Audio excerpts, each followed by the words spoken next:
மூலிகைகள் நம் முன்னோர்கள் நமக்கு அளித்த கொடை. அந்த மூலிகைகளை கொண்டு நம் நோய்களை நாம் எவ்வாறு கட்டுக்குள் வைத்திருக்கலாம் என்பதை பற்றி நம்மிடையே பேச வருகிறார் டாக்டர் கௌதமன் அவர்கள். நம் வீடியோவான அடுத்த பகுதியாக வரவிருப்பது பல்லாண்டு வாழ்ந்திட.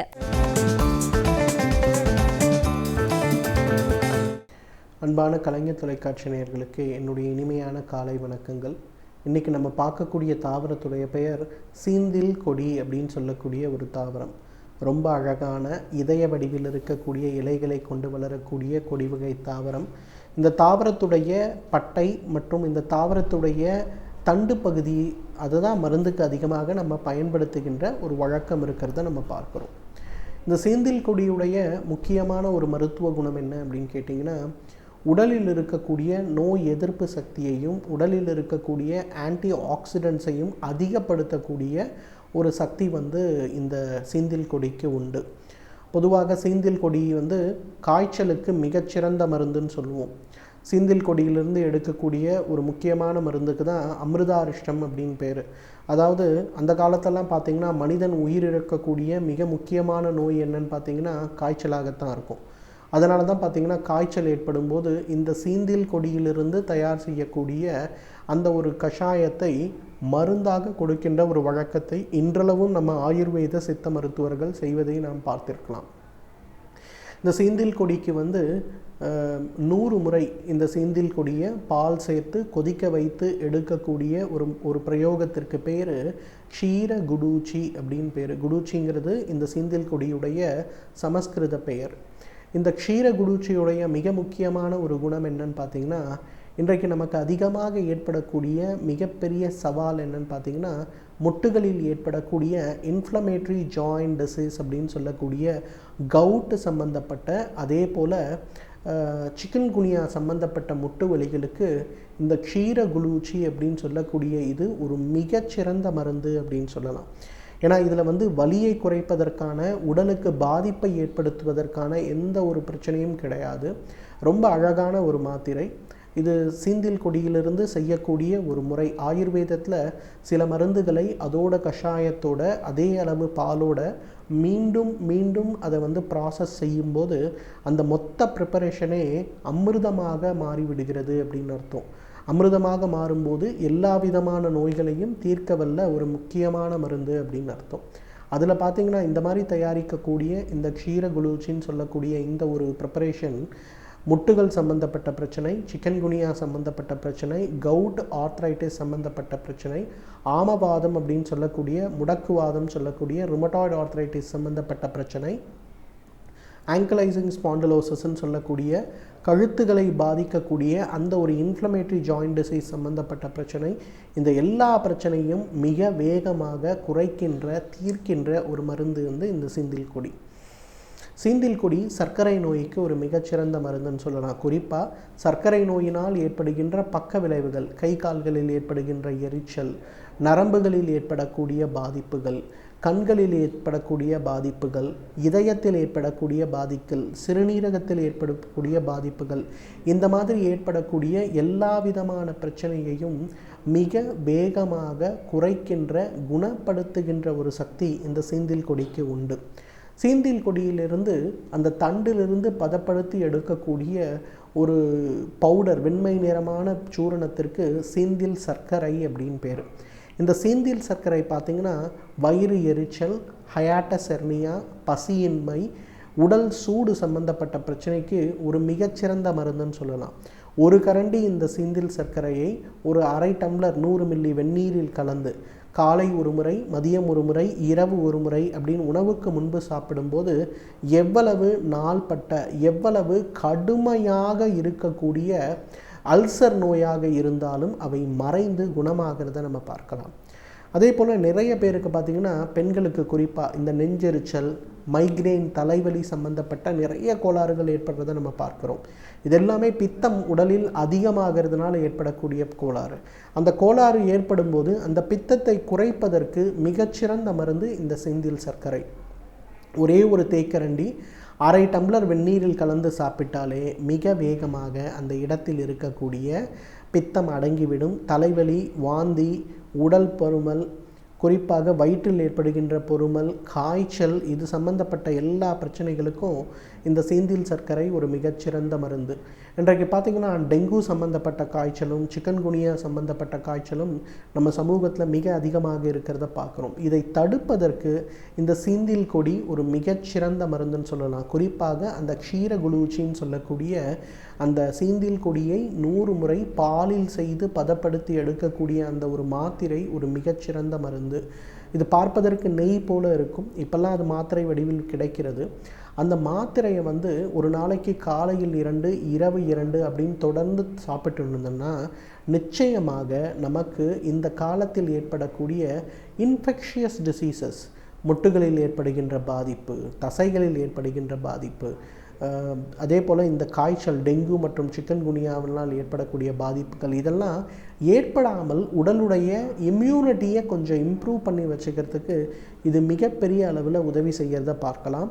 அதே போல் இந்த மாதிரி பிரச்சனைகள் ஏற்பட்டாலும் கூட வழக்கமான மருந்துகளோடு சேர்த்து இந்த சீந்தில் கொடியிலிருந்து எடுக்கக்கூடிய கஷாயத்தையோ அல்லது சீந்தில் சர்க்கரை சூரணத்தையோ அல்லது இந்த க்ஷீரகுலூச்சின்னு சொல்லக்கூடிய 100 முறை பாலுடன் சேர்த்து தயார் செய்த அந்த மாத்திரையோ சாப்பிட்டாலே உடல் மிக வேகமாக குணமடைவதை பார்க்கலாம். ஏன்னா நிறைய நேரங்களில் என்ன ஆகுதுன்னா, நம்ம மருந்துகள் சாப்பிடுவதற்கு, குறிப்பாக நம்மளுடைய பாரம்பரிய மருந்துகளை சாப்பிடுவதற்கு நேரம் ஆக ஆக, ஒரு காய்ச்சல் வருதுன்னா உடனே போய் நம்ம சாப்பிட்றதில்ல, ஒரு 2 வாரம் கழித்து தான் சாப்பிட்றோம். அந்த மாதிரி சாப்பிடும்போது என்ன ஆகுதுன்னா அந்த நோய் முழுவதும் வளர்ந்த நோயாக மாறிவிடுகிறது. அப்போ அந்த மருந்துகளுடைய தேவை அதிகரிக்கிறது. ஸோ என்ன மாடர்ன் மெடிசன் ட்ரீட்மெண்ட்டில் நீங்கள் இருந்தாலும் சரி, இந்த சீந்தில் கொடியிலிருந்து எடுக்கக்கூடிய கஷாயத்தையோ அல்லது சீந்தில் கொடியிலிருந்து எடுக்கக்கூடிய அந்த சர்க்கரை சூரணத்தையோ அல்லது க்ஷீரகுலூச்சியையோ 3யுமே சேர்த்து நீங்கள் உபயோகப்படுத்திங்கன்னா மிக வேகமாக, ஒரு சாதாரண காய்ச்சல் வந்தால் எப்படி ஒரு 3-5 நாட்களில் வெளிவருகிறோமோ அதே போல் அந்த 3-5 நாட்களில் வெளிவருவதை நம்ம பார்க்க முடியும். நிறைய பேருக்கு பார்த்திங்கன்னா இன்றைக்கு அடுக்கு தும்மல் அப்படின்னு சொல்லக்கூடிய பிரச்சனை, சைனசைட்டிஸ் அப்படின்னு சொல்லக்கூடிய பிரச்சனை, அலர்ஜிக் சைனசைட்டிஸ், ஈஸ்னோஃபிலியா, ஆஸ்துமா, இதெல்லாம் நம்ம கேட்கக்கூடிய பொதுவான பெயர்கள்.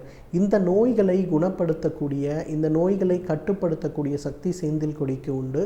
சீந்தில் கொடியிலிருந்து எடுக்கக்கூடிய கஷாயம் இந்த பிரச்சனைக்கு ஒரு மிகச்சிறந்த மருந்து. எனவே நேயர்களே, இந்த சீந்தில் கொடியை ஒரு மருந்தாக வேண்டாம், ஒரு உணவாக.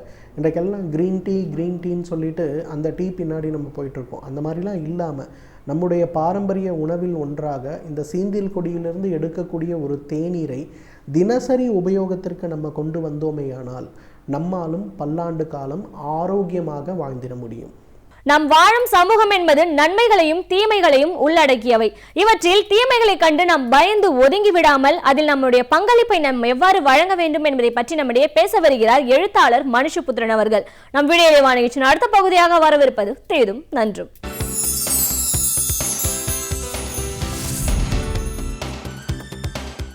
வணக்கம் நண்பர்களே, இன்னும் ஒரு இனிய காலை பொழுதில் தேதும் நன்றும் நிகழ்ச்சியில் உங்களை சந்திப்பதில் மிக்க மகிழ்ச்சி அடைகிறேன்.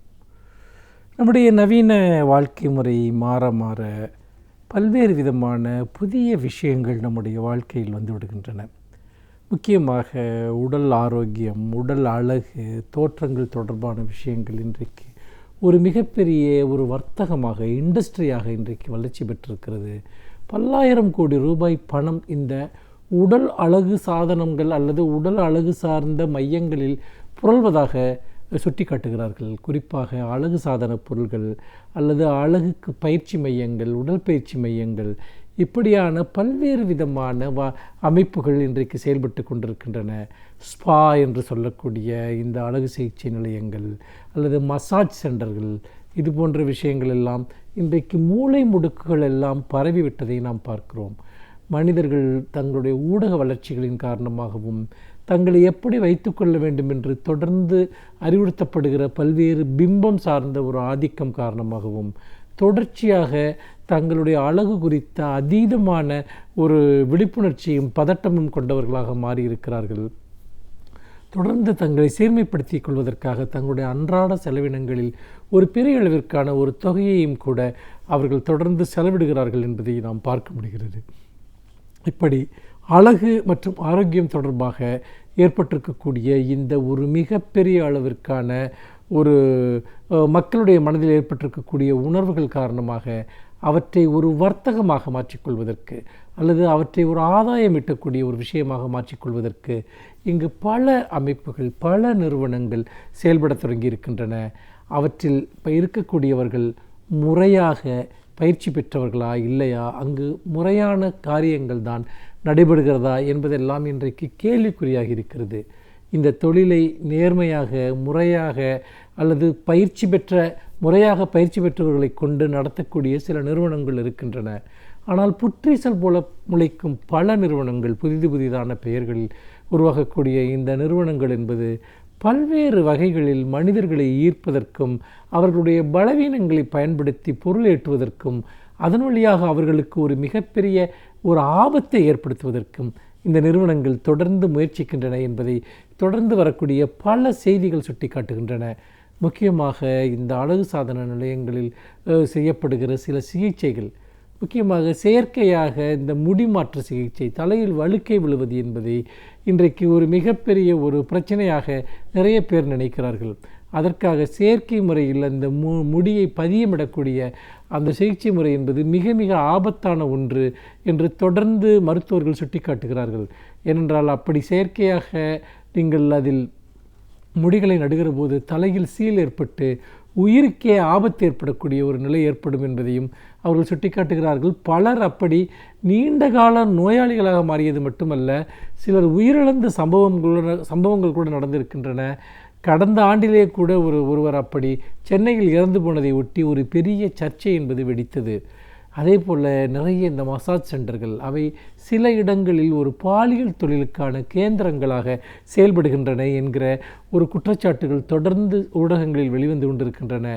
அப்படி இருக்கிற போது அவற்றை வேறு சட்டவிரோதமான காரியங்களுக்கு அவர்கள் பயன்படுத்துகிறார்கள் என்பது மிக தெளிவாக தெரிகிறது. அதோடு மட்டுமல்லாமல் இதுபோன்ற தனியார் சிகிச்சை மையங்கள் மற்றும் கிளினிக்குகள் இவற்றில் முக்கியமாக அவர்கள் வசூலிக்கக்கூடிய கட்டணங்கள் என்பது எந்த வரன்முறையும் இல்லாமல் இருப்பதையும் கூட நம்மால் பார்க்க முடிகிறது. பொதுவாக எந்த தொழிலை செய்வதாக இருந்தாலும் அதற்கென்று சில அடிப்படையான சட்ட வரையறைகள், நெறிமுறைகள் இருக்கின்றன. அந்த தொழில் முறையாக பதிவு செய்யப்பட வேண்டும். அதில் அந்த தொழிலை செய்யக்கூடியவர்கள், அதுவும் இதுபோல மனிதர்களுடைய உடல் ஆரோக்கியம் தொடர்பான விஷயங்களில் ஈடுபடக்கூடியவர்கள் அதற்கான முறையான பயிற்சிகளை பெற்றிருக்கிறார்களா என்பது உறுதி செய்யப்பட வேண்டும். ஆனால் துரதிர்ஷ்டவசமாக நம்முடைய நாட்டில் அப்படி எந்த விஷயமும் நடப்பதில்லை. குறிப்பாக தமிழ்நாட்டில் அது சுத்தமாக இல்லை என்பதை இங்கே நாம் வருத்தத்துடன் பதிவு செய்ய வேண்டியிருக்கிறது. அதாவது சமீபத்தில் உயர்நீதிமன்றம் எழுப்பியிருக்கக்கூடிய சில கேள்விகள் இந்த பிரச்சனையில் மிக மிக முக்கியமானவை. ஏனென்றால் நீங்கள் இதுபோன்ற அழகு சிகிச்சை நிலையங்கள் மற்றும் மையங்களை முறைப்படி சட்டப்படி பதிவு செய்ய வேண்டும் என்று 1997 சட்டம் இயற்றப்பட்டிருக்கிறது. ஆனால் இன்றைக்கு வரைக்கும் அந்த சட்டம் நடைமுறைக்கு கொண்டு வரப்படவில்லை. ஏன் அந்த சட்டம் நடைமுறைக்கு கொண்டு வரப்படவில்லை என்கிற ஒரு கேள்வியை உயர்நீதிமன்றம் ஆழமாக எழுப்புகிறது. அதே போல் இன்னொரு முக்கியமான ஒரு விஷயம், இது போன்ற ஒரு சட்டம் மத்திய அரசே 2010 கொண்டு வந்திருக்கிறது. அப்படி இருந்தும் கூட தமிழகத்தில் அது ஏன் நடைமுறைப்படுத்தப்படவில்லை என்கிற ஒரு கேள்வியும் இங்கு எழுப்பப்படுகிறது. ஏனென்றால் இந்த அழகு சாதன நிலையங்கள் என்பது அது வெறுமனே ஏதோ நீங்கள் ஒருவருக்கு ஒரு சிறிய அளவிற்கு ஒருவரை அலங்கரிப்பதற்கான நிலையங்களாக மட்டும் இல்லை. அவை மசாஜ் சென்டர்களாக செயல்படுகின்றன, எடை குறைப்பு மையங்களாக செயல்படுகின்றன, முடிமாற்று சிகிச்சைகள் போன்றவற்றை, தோல் தொடர்பான சிகிச்சைகளை மேற்கொள்ளக்கூடிய நிலையங்களாக செயல்படுகின்றன. கிட்டத்தட்ட ஒரு மருத்துவ கிளினிக்குகளாக, மருத்துவ மையங்களைப் போல அவை செயல்படுகின்றன. ஆனால் அங்கே இருக்கக்கூடியவர்கள் அதற்கான மருத்துவ ரீதியான முறையான பயிற்சி பெற்றவர்களா என்கிற ஒரு கேள்வியோடு நாம் இதை பார்க்கிற போது மக்கள் கண்மூடித்தனமாக இதுபோன்ற அழகு சாதன நிலையங்களுக்கு செல்லக்கூடிய இந்த போக்கின் காரணமாக பலரும் நீண்ட கால விளைவுகளை அனுபவிக்கிறார்கள். அதே போல் ஹேர் டை போன்ற விஷயங்களை பயன்படுத்துகிற போது அவை முறையானது தானா அல்லது அவற்றில் கெமிக்கல் அதிகமாக இருக்கக்கூடியவை பயன்படுத்தப்படுகிறதா என்பதெல்லாம் கண்காணிக்கப்பட வேண்டும். என்றால் நிறைய இடங்களில் இப்படி பயன்படுத்தக்கூடிய பொருள்கள், சிகிச்சை முறைகள் இது எல்லாமே அரைகுறையான பயிற்சி பெற்றவர்களால் மட்டமான பொருள்களை பயன்படுத்தியும் கூட இவை செய்யப்படுகின்றன என்பது நாம் நடைமுறையில் பார்க்கிறோம். ஏனென்றால் இந்த போட்டி நிறைந்த உலகில் தங்களை நிலைநிறுத்திக் கொள்வதற்காக, தக்க வைத்துக் கொள்வதற்காக என்ன வேண்டுமானாலும் செய்யலாம் என்கிற ஒரு மனநிலை, ஒரு இயல்பு இங்கு உருவாகிவிட்டது. இந்த சூழலை பயன்படுத்தி கொண்டுதான் இங்கு பலரும் இது போன்ற ஒரு முறைகேடான ஒரு வர்த்தகங்களில் ஈடுபடுகிறார்கள் என்பதை நாம் மறந்துவிடக்கூடாது. எப்படிப்பட்ட ஒரு சூழ்நிலையில் நாம் செய்யக்கூடியது என்ன? உண்மையிலேயே இந்த அழகு சிகிச்சை மையங்களில் பற்றி மக்களுக்கே ஒரு விழிப்புணர்வு இருக்க வேண்டும். தாங்கள் எடுத்துக்கொள்கிற சிகிச்சைகள் தொடர்பாக அல்லது தங்களுக்கு அலங்கரித்துக் கொள்வதற்காக அவர்கள் செய்யக்கூடிய விஷயங்கள் தொடர்பாக அது தங்களுடைய உடல்நலத்தை பாதிக்கிறதா அல்லது அது உண்மையில் முறையான நபர்களால் தான் அது செய்யப்படுகிறதா என்பதை பற்றி பொதுமக்கள் ஒரு முறைக்கு 2 முறை யோசிக்க வேண்டும். அரசுகளுக்கு இதில் ஒரு மிகப்பெரிய ஒரு பொறுப்பு இருக்கிறது. அழகு சாதன நிலையங்களை கண்காணிப்பது, கட்டுப்படுத்துவது, நெறிப்படுத்துவது, முறையாக பதிவு செய்வது, இதன் மூலமாக மக்களுடைய ஆரோக்கியம் சார்ந்த விஷயங்களில் ஒரு பெரிய அளவிற்கு அரசிற்கு இந்த இருக்கக்கூடிய பொறுப்பை இதன் மூலமாக செயல்படுத்த முடியும். அப்படி செய்வதன் மூலமாக இந்த தனியார் இது போன்ற இந்த முறையற்ற பயிற்சி மையங்கள் அல்லது அழகு சாதன மையங்கள் அல்லது முடிமாற்ற சிகிச்சை மையங்கள் இவற்றையெல்லாம் ஒரு கட்டுக்குள் கொண்டு வர முடியும். மசாஜ் சென்டர்கள் போன்றவற்றில் நடக்கக்கூடிய முறைகேடான விஷயங்களுக்கு ஒரு முற்றுப்புள்ளி வைக்க முடியும். ஆனால் இது எதையுமே செய்யாமல் இது தங்களுடைய பொறுப்பு அல்ல என்று ஒரு அரசு நினைத்தால் அது ஒரு ஆரோக்கியம் சார்ந்த ஒரு பிரச்சனையில் முற்றாக மக்களுடைய ஒரு நலன்களை புறக்கணிக்கிற ஒன்றாக அது இருக்கும் என்பதில் எந்த விதமான சந்தேகமும் இல்லை. எந்த ஒரு தொழிலுக்கும் பின்னால் ஒரு விதமான ஒரு அறம் இருக்க வேண்டும், சட்ட ரீதியான ஒரு கண்காணிப்பு இருக்க வேண்டும். அது இல்லாத போது அதனால் பெரிதும் பாதிக்கப்படக்கூடியவர்கள் பொதுமக்கள் தான் என்பதை நாம் மறந்துவிடக்கூடாது என்று சொல்லி மீண்டும் இன்னும் ஒரு புதிய சிந்தனையோடு உங்களை சந்திக்கிறேன். நன்றி, வணக்கம். பல்வேறு துறைகளை சார்ந்த பிரபலங்கள் அவர்களுடைய அனுபவங்களை நம்முடன் பகிர்ந்து கொள்ளும் போது அது நமக்கு சிறந்த தூண்டுகோலாக அமைகின்றது. அந்த வகையில் இன்றைய சிறப்பு விருந்தினர் யார் என்பதை பற்றியும் அவர் என்ன செய்திகளை நம்முடன் பகிர்ந்து கொள்ளப் போகிறார் என்பதையும் பார்க்கலாம். நம் வீடியோலே வானிகிச்சின் அடுத்த பகுதியாக வரவிருப்பது சிறப்பு விருந்தினர் பகுதி.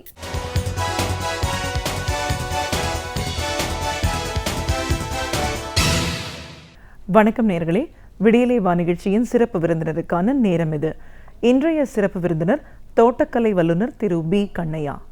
ஒரு தோட்டக்கலை வல்லுநராக, தோட்டக்கலை அப்படின்னு சொல்லும்போது அதுவும் குறிப்பாக மாமரங்கள் அதோட வளர்ச்சி அப்படின்னு பார்க்கும்போது ஒட்டு மாஞ்செடி அப்படிங்கிறது என்ன, இதோட முக்கியத்துவம் என்ன, இதோட சிறப்புகள் என்ன, மற்ற வகை மரங்களையும் ஒரு தோட்டம் பராமரிக்கணும்னா நம்ம என்ன செய்யணும், அதோட வளர்ச்சியை ஒவ்வொரு மதத்திலையும் நம்ம எப்படி பராமரிக்க வேண்டிய அவசியத்தில் இருக்கும், இப்படி பல விஷயங்களை கருத்துக்களை இன்றைக்கி நம்ம அவர்கிட்ட கேட்டு தெரிஞ்சுக்கலாம். வணக்கம் சார். ஒரு தோட்டக்கலை வல்லுநராக முதல்ல எங்கள் நிகழ்ச்சிக்கு உங்களை நாங்கள் வரவேற்கிறோம் சார். தோட்டக்கலை அப்படின்னு நம்ம சொல்லும்போது உங்களுடைய பரம்பரையே பார்த்திங்கன்னா ஒரு 3 தலைமுறையாக இந்த ஒட்டு மாஞ்செடின்ற ஒரு விஷயத்தை எடுத்துக்கிட்டு முழுமையாக அதை பண்ணிகிட்ருக்கீங்க. மாங்கனிகள் அப்படின்றதுல எத்தனை வகைப்படுது, அதுலேயும் ஒட்டு மாஞ்செடி அப்படிங்கிறது என்ன, அதை ஏன் நம்ம வைக்கணும், அதை வச்சா என்ன மாதிரியான ஒரு பலன்கள் நம்மளுக்கு கிடைக்கும், மாமரத்துக்கு அப்பாற்பட்டும் மற்ற மரங்கள்லேயும் இந்த மாதிரியான ஒரு நடவு ஏன் தேவைப்படுது, ஒவ்வொரு காலகட்டத்திலையும் ஒரு மரம் நம்ம வச்சிட்டோம்னா அது கனி கொடுக்குற காலம் வரைக்கும் நம்மளோட பராமரிப்பு அப்படிங்கிறது என்ன, அதை எப்படி செய்யணும், உங்களுடைய பகுதியில் நீங்கள் எப்படி செஞ்சிட்ருக்கீங்க, இன்னும் குறிப்பிட்டு சொல்லணும் உங்கள் பகுதி முழுவதுமே இந்த மாதிரியான ஒரு விளைச்சல் தான் ஏற்படுத்தியிருக்கீங்கன்னு சொல்லலாம். இப்படிங்கிறது என்ன, இந்த தோட்டக்கலை சார்ந்து பல விஷயங்களை எங்கள் நேயர்களோட இன்றைக்கி நீங்கள் முழுமையாக பகிர்ந்துக்கணும் சார். முதல்ல ஒட்டு மாஞ்செடி அப்படின்னு சொல்கிறீங்க, அப்படின்னா என்ன சார்? ஒட்டு மாஞ்செடின்னா ஒரு தேங்காய் மரம் ஒரு 100 காய் தேங்காய் விளையுதுன்னா 100 வந்து தேங்காயை விளையும். ஆனால் ஒரு 100 மாங்காய் விளையுது ஒரு மரத்தில்னு, ஒரு உதாரணத்துக்கு ஒரு 100 தோத்தாபுரி மாங்காய், அதாவது பெங்களூரா மாங்காய் விதை போடுறோம், பெங்களூரா மாங்காய் தான் வரும்னு நம்ம நினச்சின்னு இருப்பாங்க. ஆனால் கண்டிப்பாக 100 மாங்காயில் ஒரு மாங்காய் கூட பெங்களூரா மாதிரி வராதுங்க. தாய் மரத்து இயல்பு வந்து கண்டிப்பாக கொட்டை போட்டால் வராது. அதனால்தான் அந்த அரசருடைய காலத்திலே வந்து எது விஞ்ஞானம் வராது முன்னையே ஒரு மாமரத்துக்கு தான் முன்ன தாய் மரத்து இயல்பு வேணும்னா ஒட்டுக்கட்டை தான் வரும்னு அந்த அரசர் காலத்திலே பண்ணியிருக்கிறாங்க. அதனால்தான் முஸ்லீம் அரசருடைய பேர் தான் இமாம் பசந்த், ஜஹாங்கீர், இந்த மாதிரி மாங்காய்க்கு நிறைய பேர் முஸ்லீம் பேர் தான் இருக்கிறதுக்கு காரணம் வந்து இந்த மாதிரி தாங்க. அதாவது 300-400 வருஷத்துக்கு முன்னையே வந்து ஒட்டுக்கட்டை தான் தாய் மரத்து இயல்பு காய்க்குன்றதுனால தான் இந்த மாதிரி பண்ணியிருக்கிறாங்க. வேறு எந்த பயிர் போட்டாலும் அதே வரும். ஆனால் என்ன நினைக்கிறாங்கன்னா, இப்போ படித்த அக்ரிங் ஆகட்டும், இல்லை விவசாயத்தை படித்தவங்க அனுபவத்தில் ஆகட்டும், மாங்காய் வந்து சீக்கிரம் வரதுக்கு தான் ஒட்டு கட்டுறாங்க அன்னு நினைக்கிறாங்க. அது சீக்கிரம் வர்றது 2வது 3வது தாங்க. ஃபஸ்ட்டு தாய் மரத்து இயல்பு வேணும்னா ஒட்டு கட்டினா தான் வரும். விதை போட்டால் கண்டிப்பாக வராது. விதை போட்டால் 7 வருஷம் 8 வருஷம் விட்டு காய்க்கும். ஆனால் என்ன காய்க்கும்னு யாராலையும் கண்டுபிடிக்க முடியாது. விதை போட்டால் இப்போ மல்கோவா மாங்காவே சீடு போட்டால் திரும்ப மல்கோவா காய்க்காது, ஏதோ ஒரு மாங்காய் காய்க்கும். ஆனால் ஒட்டு கட்டால் தான் அந்த மல்கோவா திரும்ப காய்க்க வைக்க முடியும். அதனால தான் அந்த காலத்துலேயே முதல்ல விஞ்ஞானம் வளராத முன்னே வந்து ஒட்டு கட்டியிருக்கிறாங்க. அதில் வந்து நாங்கள் வந்து எங்கள் ஊர் வந்து நர்சரி தொழிலுக்கு ரொம்ப பெயர் பெற்ற ஊருங்க. இன்றைக்கி தமிழ்நாட்டில் இவ்வளோ மாஞ்செடி மாங்காய் உற்பத்தி ஆகிறதுக்கே காரணம் எங்களுடைய சந்தூர் என்ற ஊர் தாங்க. இந்த ஊரில் வந்து இந்த ஒட்டு கட்டுற ஆளுங்களும் அந்த அனுபவம் தெரிஞ்ச விவசாயிகளும் அந்த ஒட்டு கட்டுறதுக்கு வேண்டிய எல்லா மெட்டீரியலும் அங்கே கிடைக்குது. அதனால தான் நம்ம ஊர் வந்து அந்த மாதிரி இருந்துருக்குது. பழைய ஓல்டு சேலம் மாவட்டத்தில் தாங்க, நான் பழைய சேலம் மாவட்டத்தை சேர்ந்தது தான் இது. கிருஷ்ணகிரி மாவட்டத்தில் ஒரு சின்ன ஊருங்க. இன்றைக்கி வந்து தமிழ்நாடு பூராவும் மாஞ்செடி நீங்கள் நாகர்கோவிலில் வாங்கினாலையும் திருவள்ளூரில் வாங்கினாலையும் அது எங்கள் ஊர்லேருந்து போன செடி தான் இருக்கும். தவிர வேறு அதிக கவர்மெண்ட் ஃபார்ம்லலாம் தயார் பண்ணுறதெல்லாம் ரொம்ப 1% தாங்க. 99% வந்து எங்கள் ஊர்லேருந்து போகிற செடி தான் இது மாதிரி ஆயின்னு இருக்குதுங்க. இப்போது இந்த பொதுவாக ஒரு மரம் அப்படின்னும் போது விதை தான் சொல்லுவாங்க. இப்போ அந்த மாங்கொட்டையை நம்ம வந்து பூமிக்கடியில் புதைச்சி வச்சோம்னா அந்த மரம் எந்த வெரைட்டி மாம்பழம் நம்ம புதைக்கிறோமோ அதுதான் வரும்னு சொல்லுவாங்க. ஆனால் நீங்கள் ஒரே மரத்திலிருந்து பல பழங்கள் கூட இந்த வகை வர்றதுக்கான வாய்ப்பு இல்லை. அதை ஒட்டு கட்டணும் அப்படின்னு ஒன்று சொல்லிங்க. இது எப்படி சார், இது ஏன் இந்த மாதிரி நடக்குது? நம்ம அப்படி ஒரு செடியை எப்படி ஒட்டு கட்டுறோம், ஏன் அதை பண்ணணும்? இல்லை அதாங்க, இது வந்து ஒட்டு கட்டத்தில் வந்து 3-4 விதம் இருக்குதுங்க. தாய் மரத்து இயல்பு வேணும்னா இப்போ வேறு எல்லா பழச்செடியும் வந்து விதை போட்டால் ஒரு 2 வருஷம்ன்றது 5 வருஷம் 6 வருஷத்தில் காய்க்கும். ஆனால் தாய் மரம் என்னாகுது அதுதான் காய்க்கும். ஆனால் மாங்காயில் மட்டும் அந்த மாதிரி இல்லைங்க. அது இறைவன் அந்த காலத்தில் அந்த மாதிரி தான் படைச்சிருக்கிறோம். அதை வந்து ஒட்டு கட்டினா தான் தாய் மரத்து இயல்பு வரும். ஒட்டு கட்டத்தில் வந்து நெருக்கு உண்டு, மென்தண்டு ஒட்டு, ஒரு 5-6 வகை இருக்குது. அது எந்த வகையில் பண்ணாலையும் ஒட்டுக்கட்டை தான் வரும். அதில் வந்து மென்தண்டு ஒட்டு முறைன்றதில் வந்து 1 வருஷம் நர்சரியில் வந்து அதை பாதுகாப்பு பண்ணி செடியை வளர்த்து நட்டால் நல்லா வரும். ஆனால் நாங்கள் பண்ணுறது பூரா வந்து நெருக்கு ஒட்டு, அப்ரோச் கிராஃப்ட்னு சொல்லுவாங்க இங்கிலீஷில். அதுதான் நாங்கள் பண்ணுறோம். அது வந்து 2 அடியிலேருந்து 5 அடி வரைக்கும் நாங்கள் செடியை தயார் பண்ணுறோம். இந்த செடி என்னென்னா எல்லா வித கிளைமேட்டுக்கும், அதாவது நல்லா ரொம்ப சூடான பகுதிக்கும் நல்லா வரும். ஆனால் அதே வந்து இந்த மென்தண்டு ஆகட்டும் அதெல்லாம் வந்து நர்சரியிலே வந்து 1 வருஷம் 1.5 வருஷம் வளர்த்து கொண்டு போய் நட்டால் தான் நல்லா வரும். இது வந்து அந்த மாதிரி இல்லைங்க. நாங்களே தயார் பண்ணி கொடுத்துறோம். எங்ககிட்ட ஒரு 10 நாள் நாங்கள் அதை ஒரு செடியை ஒட்டு கட்டி 100 நாள் எங்கள் பராமரிப்பு இருக்கும். திரும்ப அதே வந்து 10 நாள்லேருந்து 15 நாள் வந்து அதை ஹார்டனிங், அதாவது அதை கட் பண்ணி தாய் மரத்துலேருந்து பிரித்து தனியாக வைப்போம் நிழலில். அதை கொண்டு போய் நட்டிங்கன்னா எந்த விதமான அது அதிக பராமரிப்பு இல்லாமல் மானாவரி ஆகட்டும், இப்போ தண்ணி கட்டுற பூமி இரவை பண்ணாலையும் ஈஸியாக வளர்க்கலாம். இந்த மாதிரி மற்ற பயிருக்கு வந்து கொஞ்சம் நம்ம கண்ணும் கருத்தும் பார்க்கணும். இப்போது ஏதோ இப்போ வீட்டில் நட்ட தோட்டத்துக்கு நம்ம பார்த்துக்கலாம். ஆனால் ஒரு 1000 செடி 2000 செடி நடுறவங்க வந்து அவ்வளோ கரெக்டாக பார்க்க முடியாது. அந்த 1000-2000 நடுறவங்களுக்கெல்லாம் வந்து இந்த நெற்கொட்டு தான் நல்லதுங்க. இப்போ வீட்டு தோட்டத்தில் நடுறது வந்து அந்த மென்தண்டு அந்த மாதிரி பண்ணிக்கலாம். இதில் எவ்வளோ 2 வகையும் சொன்னீங்க. ஒன்று வந்து மென்தண்டுனா அந்த வெறும் ஒரு கிழதை மட்டும் பிரான்ச்சை மட்டும் எடுத்து நடுறதா? அதாவது மென்தண்டுன்றது கொட்டையை போட்டு முளைக்க வச்சு கொட்டை முளைச்சி 20வது நாள்லேருந்து 30வது நாளில் ஒரு 6 மாதத்துக்குள்ளே ஒட்டு கட்டலாம். ஆனால் இது இந்த நெற்கொட்டு, அதாவது அப்ரோச் கிராஃப்ட்ன்றது அந்த மாதிரி இல்லைங்க. கொட்டையை போட்டு 18 மாதம் அதை வளர்த்து அதுக்கு பின்னால் அதை எடுத்து பாட் பண்ணி, அதாவது பாலித்தீன் பேக்லேயோ இல்லை இது சட்டிலேயோ பாட் பண்ணி அதை கட்டுறதுக்கு 2 வருஷம் ஆகுதுங்க. இது நாங்களே 2 வருஷம் வளர்த்து கொடுத்துறோம் அந்த செடி. அதனால் விவசாயிக்கு ஈஸியாக வந்துடுது. இது வந்து ஆனால் இது வந்து 1 லட்சம் செடி தயார் பண்ணோன்னா ஒரு 20 ஏக்கர் நிலம் வேணும் இந்த நெற்கொட்டு தயார் பண்ணுறதுக்கு. 2 ஏக்கர் இருந்தால் கூட போதுங்க. அப்போ இந்த சாஃப்ட்வுட்டுன்றது 1 லட்சம் 2 லட்சம் செடி 2 ஏக்கர் இருந்தாவே அதில் தயார் பண்ணிடலாம். இப்போ வந்து நவீனம் எத்தனையோ மாறின்னு இருக்குது. ஆனால் மாங்காயை பொறுத்த வரைக்கும் ஒட்டு கட்டினா தாங்க அந்த தாயை மரத்து இயல்பு வரும். இப்போ இந்த ஒரு மரத்துலேருந்து மாம்பழம் சாப்பிட்ருக்கோம், இது நல்லா இருக்குது, இதே மாதிரி மரம் நம்மளுக்கு வளர வைக்கணும் அப்படின்னா இந்த முறை பண்ணால் மட்டும்தான் நம்ம எதிர்பார்க்குற அந்த ரிசல்ட் வரும். ஒட்டு கட்டினா தாங்க தாய் மரத்து இயல்பு இயல்பு வரும். மற்ற எதுவுமே இப்போது சாத்துக்குடி ஆகட்டும் இல்லை எலுமிச்சம்பழம் ஆகட்டும் எது போட்டாலையும் விதை போட்டால் வந்துடும். ஆனால் இப்போ எலுமிச்சைலையும் வந்து அதாவது மொட்டு ஒட்டு கட்டுவாங்க, விதையும் போடுவாங்க. இந்த ஏர் லேயர்னு அதாவது ஏர் லேயர்னு கட்டுவாங்க. அந்த மாதிரி 2-3 விதம் இருக்குது. அதே மாதிரி கொய்யாலையும் ஏர் லேயர் போடலாம், கட்டிங்ஸும் போட்டும் கொய்யா வளர்க்கலாம், மாதுளையும் அது மாதிரிலாம் பண்ணலாம். ஆனால் மாஞ்செடியை பொறுத்த வரைக்கும் கண்டிப்பாக ஒட்டு கட்டினா தான் அந்த தாய் மரத்து இயல்பு வரும். இப்போ உங்ககிட்ட இந்த ஒரு 2 வருடங்கள் வளர்ந்த ஒரு மரத்தை நம்ம வாங்கிட்டு போய் வேற ஒரு இடத்துல நம்ம நடும்போது அங்கே எப்படி சார் அந்த மரத்தோட அந்த மரம் அந்த மண்ணோட சரியாயிக்குமா, இல்லை அதுக்கான தனி பராமரிப்புங்கிறது தேவைப்படுது? இல்லை, எல்லா மரத்துக்கும் இளஞ்செடியில் வந்து 2 வருஷம் கண்டிப்பாக பராமரிச்சாகணுங்க. அதாவது இந்த அப்ரோச்சுக்கு, அதாவது இந்த நெருக்கோட்டை வந்து கொஞ்சம் குறைஞ்ச பராமரிப்புலேயே நல்லா கொண்டாந்துடலாம். இப்போ மற்ற இந்த சாஃப்ட்வுட் கிராஃப்ட், அதாவது இந்த இளந்தண்டு ஓட்டுன்றது வந்து நம்ம கரெக்டாக தோட்டத்திலே இருந்து நம்ம ஒரு செடியை நம்ம பார்த்தா தான் இது பண்ண முடியும். அனுபவத்தில் வந்து இன்றைக்கி வந்து நெற்கோட்டு தான் விவசாயிகளுக்கு நல்லதுன்னு எங்களுடைய அனுபவத்தில் அந்த மாதிரி தெரியுதுங்க. எந்த செடியும் வந்து நம்ம கரெக்டாக பராமரித்து தான் அந்த 2 வருஷம் கண்டிப்பாக பராமரிக்கணுங்க. பராமரித்து தான் அதை சக்ஸஸாக இது பண்ண முடியும்.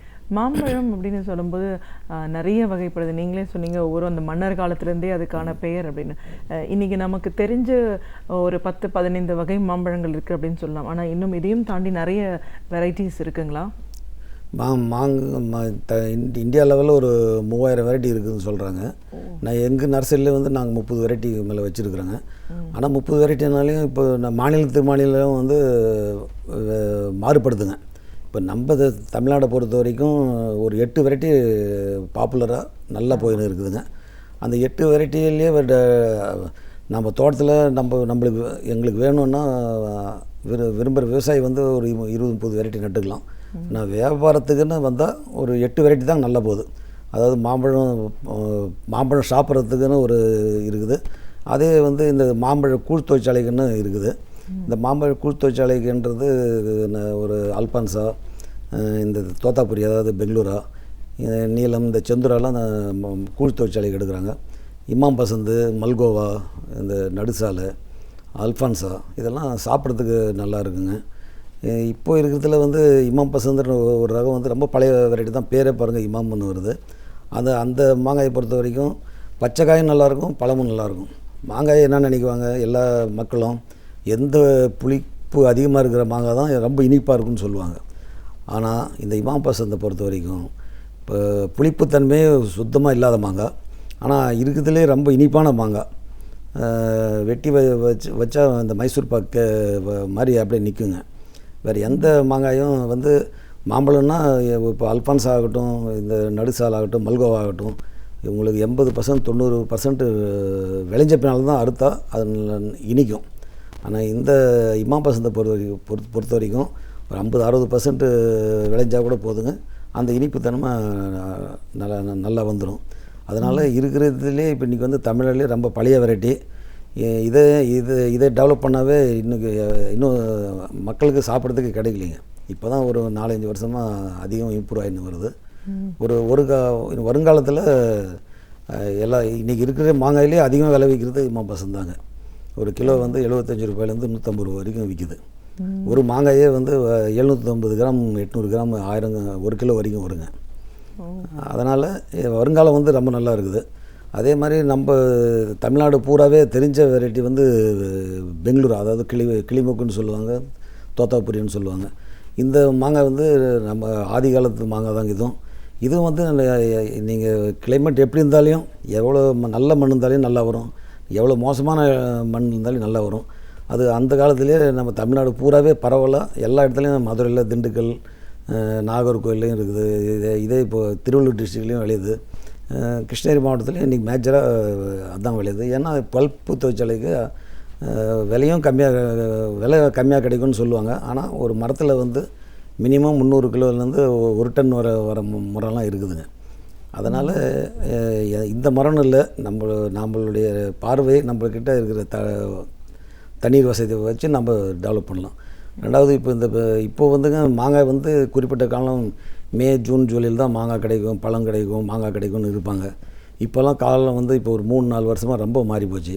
வருஷம் பூராவே நம்மளுக்கு எப்போ மாங்காய் வேணுமோ அப்போ மாங்காய் வர மாதிரி எல்லாம் இப்போது புதிய புதிய உத்திகத்தை கையாண்டு பண்ணியிருக்கிறாங்க. அதனால் வருங்காலம் வந்து மாங்காய் வருஷம் பூரா மாங்காய் கிடைக்கிறதுக்கு ஒரு சான்சஸ் இருக்குதுங்க. இப்போது ஒரு மாஞ்செடி நட்டு நம்ம அதுக்கு ஒரு விளைச்சல் அப்படின்னு நம்ம பார்க்கறதுக்கு எவ்வளோ கால அவகாசம் தேவைப்படும்? அந்த காலகட்டத்தில் நம்மளோட பராமரிப்பு அப்படிங்கிறது என்ன சார்? நாம் வந்து அதாவது 2 விதமாக பார்க்கணுங்க இதை. அதாவது தண்ணி இருந்து தண்ணி கட்டுற, அதாவது நம்ம சொட்டு நீர் பாசனத்தில் விட்டாலையும் இல்லை தண்ணி பாய்ச்சாலையும் அது ஒரு மெத்தடு. அந்த மாதிரி பண்ணால் 2 வருஷத்துலேயே நம்ம வந்து ஒரு செடி நட்டு 2வது வருஷம் 2 வருஷம் முடிஞ்சாவே நம்ம ஈல்டுக்கு அதை பழுத்து விட்டுடலாம். அதே மானாவரியாக வளர்க்குறோன்னு வச்சுக்கோங்க, மானாவரியாக வளர்த்தா 3 வருஷம் ஆகணுங்க. ஏன்னா அது மழையை நம்பி வர்றது, அது மழை எப்படி பெய்யுதோ அப்படியே மாறும். அதனால் 2 வருஷத்தில் பண்ணோன்னா தண்ணி வசதி இருந்தால் 2 வருஷத்தில் கொண்டாடலாம். தண்ணி வசதி இல்லாத தோட்டத்தில் 3 வருஷம் வரும். இப்போல்லாம் முன்னெல்லாம் வந்து 3 வருஷத்துக்கு பின்னால் தான் அதை வந்து கவாத்தன்னு ப்ரூன் பண்ணுவாங்க. இப்போல்லாம் அப்படி இல்லைங்க, நட்டு 6வது மாதத்துலேருந்து ப்ரூன் பண்ணுறாங்க. இப்போ எங்கள் தாத்தா காலத்துலலாம் ஒரு ஏக்கருக்கு வந்து வெறும் 40 செடி நட்டு இருந்தாங்க. திரும்ப எங்கள் அப்பா காலத்துலாம் 75 செடி நட்டாங்க. இப்போ எங்கள் விவரம் தெரிகிற வரைக்கும் 100 செடி தான், அதாவது ஒரு 20 அடிக்கு 20 அடி தான் நட்டு இருந்தாங்க.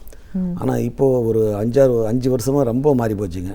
ஒரு ஏக்கருக்கு 200 செடியிலேருந்து 800 செடி வரைக்கும் நடுறதுக்கு ஆரம்பிச்சிட்டாங்க. அது ஏன்னா அது இப்படியெல்லாம் இந்த கவாத்து மெத்தடு தாங்க.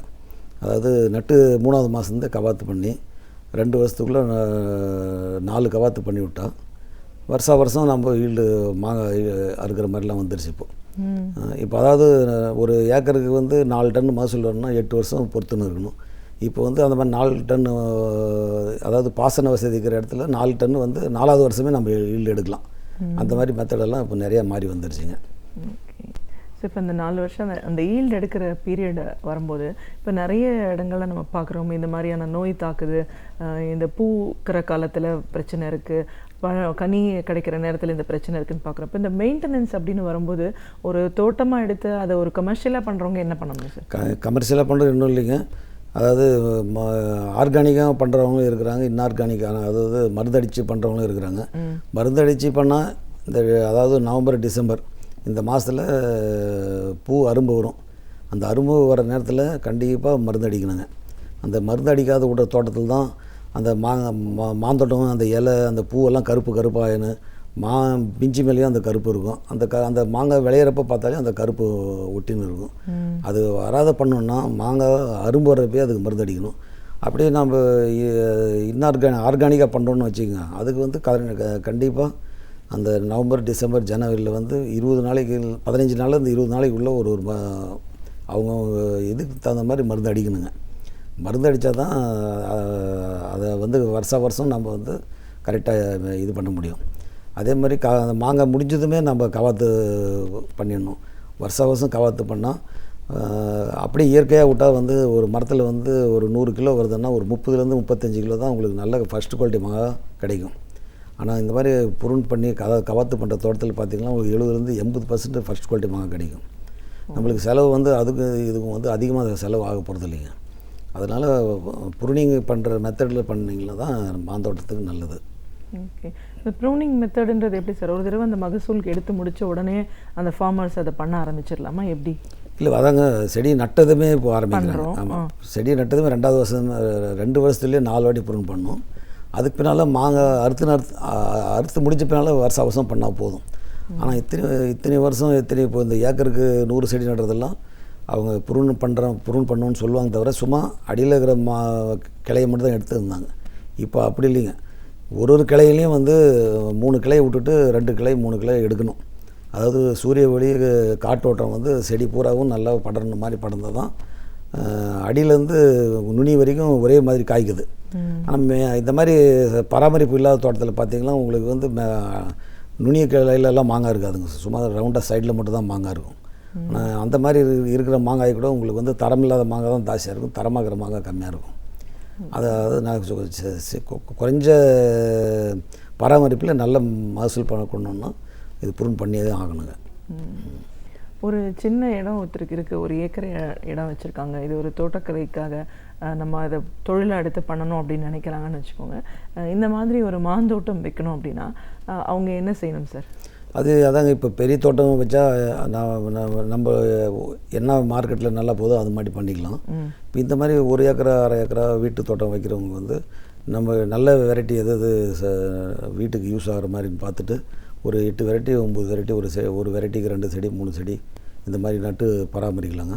ஆனால் வீட்டு தோட்டத்தில் நட்டால் கூட செடியை வந்து கண்டிப்பாக அந்த 3 மாதத்துக்கு ஒரு வாட்டி ப்ரூன் பண்ணால் தான் அந்த வேர் வந்து அதிகம் இடத்துக்கும் பாதிப்பு இல்லாத வீட்டுக்கும் பாதிப்பு இல்லாத கொண்டாடலாம். அந்த எல்லாமே வந்து அந்த ப்ரூன் பண்ணுற மெத்தடில் தான் இருக்குதுங்க. அதுக்கு அனுபவமான தொழிலாளர்கள்லாம் எங்ககிட்டே இருக்கிறாங்க. நாங்களே அனுப்பியெல்லாம் கூட நாங்கள் பண்ணி கொடுக்குறோம். செடி நட்டு நாங்கள் வந்து இது 3ஆவது தலைமுறை நாங்கள் பண்ணுறதுங்க. 3ஆவது தலைமுறை. இப்போ எங்கள் அப்பா கொடுத்த தோட்டத்தில் கூட இன்றைக்கி மாங்காய் என்ன விளைவிக்குது, என்ன பண்ணலான்னு இன்றைக்கி கூட விவசாயி நம்மக்கிட்ட ஃபோன் பண்ணி கேட்பாங்க. நாங்களும் அவங்களுக்கு என்ன வேண்டிய ஹெல்ப் பண்ணி தான் இருக்கிறோங்க. இப்போது ஒரு தோட்டம் அப்படின்னு நம்ம சொல்லும்போது மாங்கனிக்கு அப்பாற்பட்டு எந்த மாதிரியான ஒரு பழ வகைகள் மரங்கள் எல்லாம் இந்த மெத்தடில் நம்ம செய்ய முடியும்? அதான் அந்த தாய் மரத்து இயல்பு வேணும்னா மாமரத்தை தான் ஒட்டு கட்டணும். மற்ற மரத்துக்கு ஏன் ஒட்டு கட்டுறோம்னா சீக்கிரம் வரணும். ஒரே இடத்துல வந்து ஒரே செடியில் வந்து ஒரு 100 செடி தயார் பண்ணோம்னா இப்போ பதியம் பண்ணுறோம்.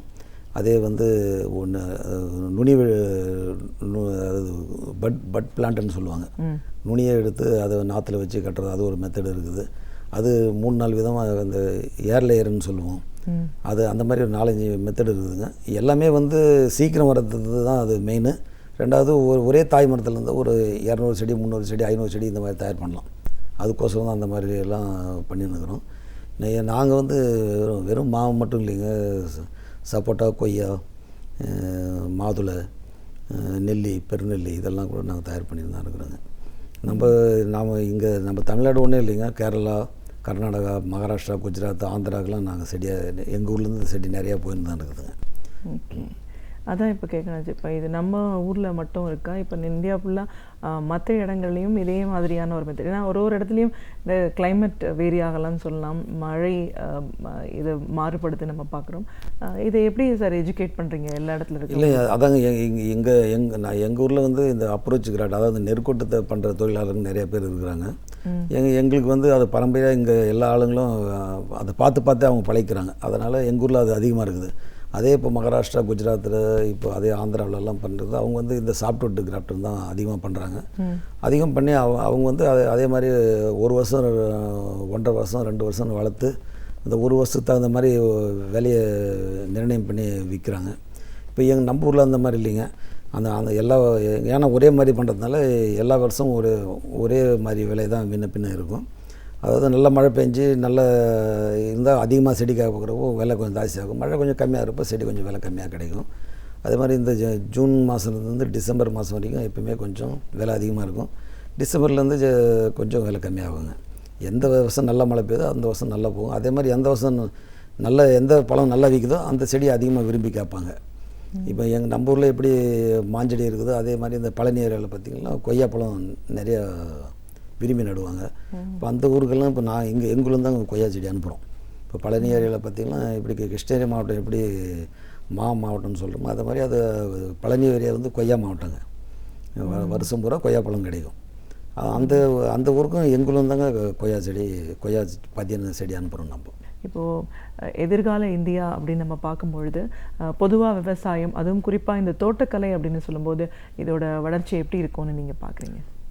எதிர்காலத்தில் வந்துங்க எல்லா பயிரும் வந்து எல்லாமே வந்து மிஷினில் தயார் பண்ணிடலாம். ஆனால் ஒரு காய்கறி பயிராகட்டும், ஒரு பழப்பயிராகட்டும் நம்ம வந்து விவசாயம் பண்ணி தான் ஆகணும்.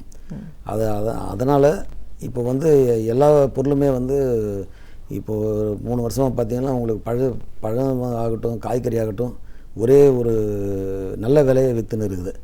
இந்த மாதிரி கண்டினியூவாக விலை குறையுன்றது இனிமேல் எதுவுமே எதிர்பார்க்க முடியாதுங்க. ஏன்னா எல்லாருமே எல்லா விதமான பழமும் எல்லா விதமான காய்கறியும் சாப்பிட்டு பழகிட்டாங்க. அதனால் வருங்காலம் வந்து எப்பயுமே வந்து தோட்டக்கலை பயிருக்கு ஒரு நல்ல எதிர்காலம் எப்பயுமே இருக்குதுங்க. விலையை அதிகம் ரொம்ப அதிகம் ஆகாத, ரொம்ப குறையும் இல்லாத ஒரு விவசாயிக்கு நல்ல லாபகரமான தொழில் என்னென்னா இன்றைக்கி வந்து தோட்டக்கலை பயிர் பண்ணால் தாங்க அவன் வாழ்க்கையில் முன்னேற முடியும். ஒரு தோட்டக்கலை வல்லுநராக இன்றைக்கி தோட்டக்கலை அப்படின்னு சொல்லும்போது எங்கெங்கெல்லாம் நம்மளுக்கு வந்து வாய்ப்புகள் இருக்குது, என்ன மாதிரியான ஒரு செடிகள்லாம் நடனம் அப்படின்னும் போது 3 தலைமுறையாக நீங்கள் இந்த மாஞ்செடி, அதுவும் ஒட்டு மாஞ்செடி அப்படின்ற ஒரு விஷயத்தை கையில் எடுத்துகிட்ருக்கீங்க, சிறப்பாக செஞ்சிட்ருக்கீங்க. எந்த ஊரில் ஒரு மாமரம் ஒரு பெரிய அளவில் வந்தாலும் அது கிருஷ்ணகிரி உங்கள் ஊர் வெளியே அந்த இடத்துலேருந்து வந்ததுக்கான ஒரு அறிகுறி தான். கண்டிப்பாக அங்கேருந்து தான் வந்திருக்கோன்னு அடித்து சொல்கிற அளவுக்கு இன்றைக்கி வரைக்கும் அதை நீங்கள் பண்ணிகிட்ருக்கீங்க. இந்த ஒட்டு மாங்கனி வைக்கிறதோட அவசியம் என்ன, இதோட தேவை என்னவா இருக்குது, இதன் மூலமாக என்ன மாதிரியான ஒரு விளைச்சல் அவங்களுக்கு கிடைக்கிறதுக்கு வாய்ப்பு இருக்குது? இது தவிர மற்ற செடிகள் அப்படின்னும் போது ஒரு சிறிய தோட்டம் அமைக்கணும்னாலும் ஒருத்தர் என்ன பண்ணணும், அதற்கான பராமரிப்பு எப்படி இருக்குது, தோட்டக்கலையை பொறுத்த வரைக்கும் எதிர்கால இந்தியா எப்படி இருக்க போகுது, இப்படி நிறைய விஷயங்களை கருத்துக்களை எங்களோட நீங்கள் முழுமையாக பகிர்ந்ததுக்கு நன்றி. நாள்தோறும் பலவிதமான புதிய தகவல்களை நம்மிடையே பகிர்ந்து கொள்ளும் பேராசிரியர் சுபவீர பாண்டியன் அவர்கள் இன்று என்ன தகவலை நம்மிடையே பகிர்ந்து கொள்ளப் போகிறார் என்பதை பார்க்கலாம். நம் வீடியோலை வாணியின் அடுத்த பகுதியாக வரவிருப்பது ஒன்றே சொல் நன்றே சொல்.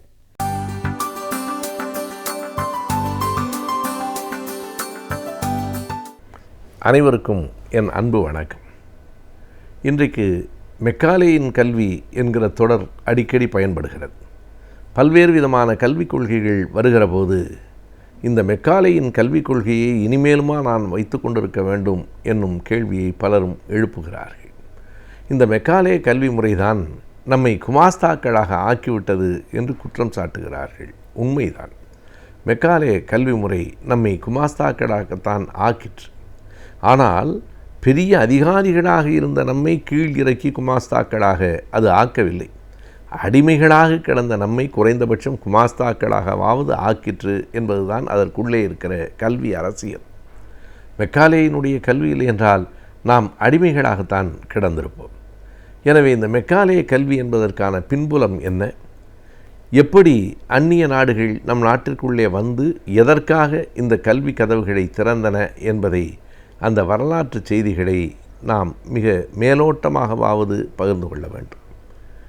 ஐரோப்பிய நாடுகள் இந்தியாவிற்குள் அல்லது கீழே நாடுகளுக்குள் வருகிற அந்த பாதை 1453 அடைபட்டு போயிற்று. வேறொன்றுமில்லை, கான்ஸ்டான்டினோபிள் என்கிற அந்த பகுதியை துருக்கி கைப்பற்றி கொண்டதற்கு பிறகு துருக்கியின் எதிரி நாடுகளாக இருந்த ஐரோப்பிய நாடுகள் அங்கே வர முடியவில்லை. எனவே புது வழியை கண்டறிந்தார்கள். கடல் வழியாகத்தான் இந்தியாவுக்கு பிறகு வந்து சேர்ந்தார்கள். அது 1498. யார்? நாம் எல்லோரும் அறிந்த பெயர்தான் வாஸ்கோடா காமா என்கிற அந்த போர்த்துகீசியர் தான் 15ஆம் நூற்றாண்டின் இறுதியில் 1498 கள்ளிக்கோட்டையில், இன்றைக்கு கோழிக்கோடு என்று அழைக்கப்படுகிற அந்த கள்ளிக்கோட்டையில் வந்து கால் பதித்தார். அது 15ஆம் நூற்றாண்டின் இறுதி. அதற்கு பிறகுதான் கொஞ்சம் கொஞ்சமாக அவர்கள் முன்னேறி 1510 கோவாவை, பிறகு டையுவை, பிறகு டாமனை போர்த்துகீசியர்கள் பிடித்து கொண்டார்கள். அவர்களை தொடர்ந்து டச்சுக்காரர்கள் வந்தார்கள். அதே கடல் வழியில் டேனிஷ்காரர்கள் வந்தார்கள். பிறகு ஆங்கிலேயர்களும் பிரெஞ்சுக்காரர்களும் வந்தார்கள். ஆங்கிலேயர்கள் 1600 தான் இந்தியாவுக்குள் வணிகர்களாக வருகிறார்கள். 1613 நாம் வரலாற்றில் மறக்க முடியாமல் குறித்து வைத்து கொள்ள வேண்டிய அடிமைப்பட்டு போன ஆண்டின் தொடக்கம் அதுதான்.